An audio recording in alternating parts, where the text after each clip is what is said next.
I became a journalist in Sarajevo under the siege in 1994. And my first journalism tasks were under the ground in a small radio station.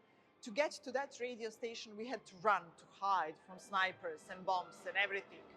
The first big story that after radio, I moved to one magazine, and the first big story I wrote was a story about mass graves in Bosnia and Herzegovina. I was 19 years old. I was very young to something like that. But I was growing kind of like in a war, in that kind of situation. And then like starting like that, it leads you, it's kind of like a normal that you go to that direction with everything. After that, I started the genocide in Srebrenica, was committed. And you know, it was so near to my place and to Sarajevo where I lived. Kind of like we were sure after the genocide in Srebrenica that it's coming to Sarajevo, and we were sure that we will all be dead.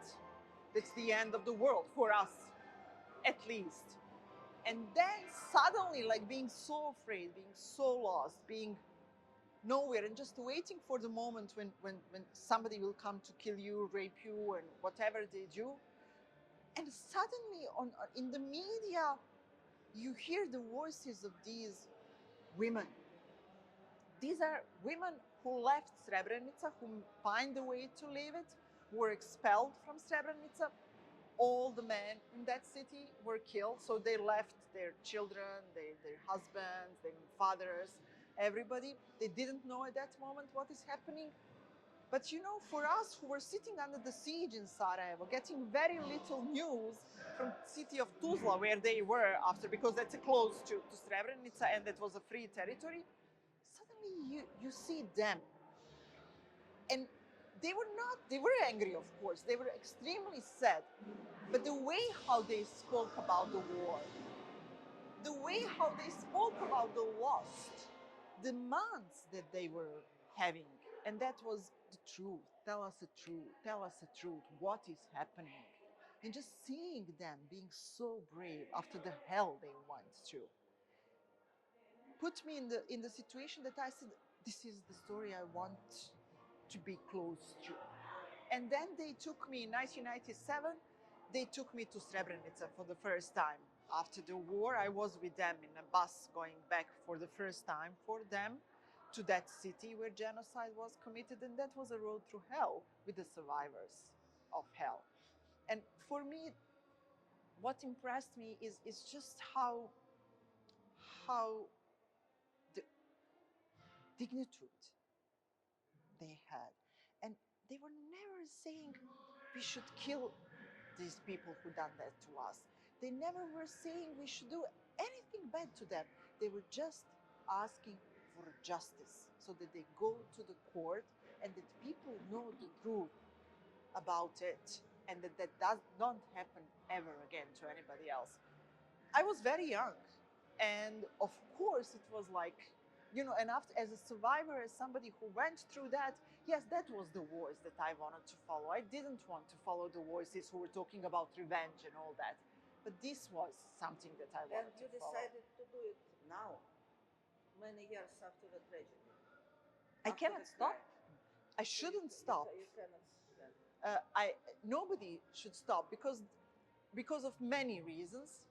One of the reasons is that some of these women are still looking for their family members, not only them, but also many people in Bosnia. We are still looking, we are not looking only for dead people, we are also looking for, we lost ourselves in the war.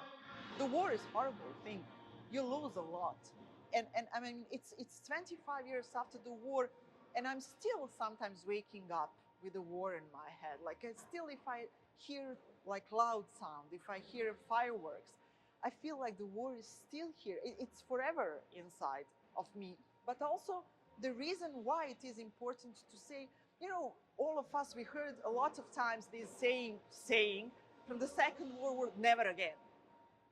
And then it's happening all the time. It happens in Rwanda, it happens in Somalia, it happens in Yemen. It is happening, it happened in my country, it is happening. So I'm like asking myself, how long and how much and what do we as a human beings need to learn the lesson never again? And that's why I'm going back to this story. That's why I'm retelling them and retelling them, while hoping that finally we will understand, come on people, never again, like, just stop. It's not the way how to deal with this. It's not the way how to live. It must be, and that's what also women from Srebrenica are telling me, there must be another way. And we should all look for this another way. You know, I'm also coming from the country that used to be a socialist, Yugoslavia, and feminism was all the time very strong. It's a tradition in Yugoslavia. And for us, you know, in Second World War, women were partisans. They were fighting with the guns. After the war, they were fighting for education. They were fighting for like abortion in Yugoslavia. In 1974, abortion was guaranteed by the constitution. That's a lot. So I know how women can change the world. And that's why, for me, it's important to always stick with this side. And also, you know, being so brave that after you survive the genocide to talk about justice and not to ask for revenge. It's my huge admiration. So that's why I want to tell this story of women, because it's the way how we look to the world is different, and you know, feminism is being equal. So that's what's kind of like keeps me there.